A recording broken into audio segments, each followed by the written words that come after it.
Welcome to week 4, and welcome Nicky. Hi Prashan. This week, something a little bit different from the last 2 weeks. We're going to be looking at formula auditing and worksheet protection. So Nicky, formula auditing, can you prime our learners about this, please? I'm pleased you asked. At the risk of an oversell, what we're going to be looking at is Excel's formula auditing tools, which is a collection of tools to help us find and correct errors in our workbooks. Now in week 1, we actually looked at data validation already. So what's the role of formula auditing? Well, data validation helps us prevent data entry errors, whereas formula auditing is more about correcting errors in our calculations. And this is really important because it's estimated that 88% of workbooks contain significant errors. Yeah, and this can have very misleading and even disastrous results. Large financial institution not so long ago lost billions over a copy-paste error in a risk model.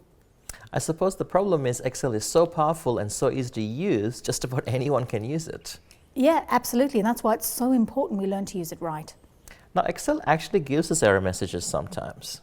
Yeah, if your calculation is syntactically incorrect or you've tried to use a value that's invalid, you will get an error message. And we're going to start by looking at some of the more common error messages and how we can avoid and fix those. But the problem is we can have a calculation that's producing the wrong result, even though the calculation is not invalid, but because we've put it together wrong. The problem is Excel doesn't know what we intend, and those errors can be a bit more subtle and harder to fix.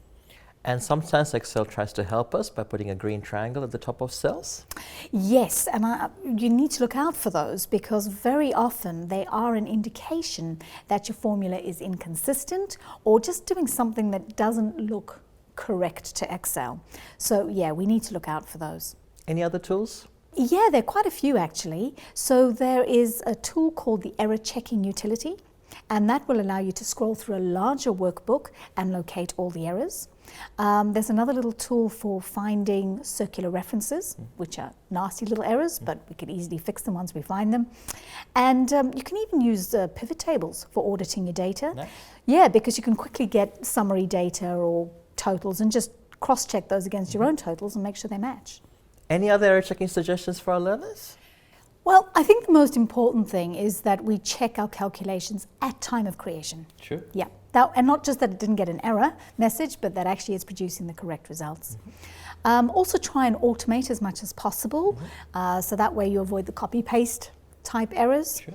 And finally, once you've got your calculations all correct, it's a very good idea to protect them to avoid them being accidentally changed or damaged.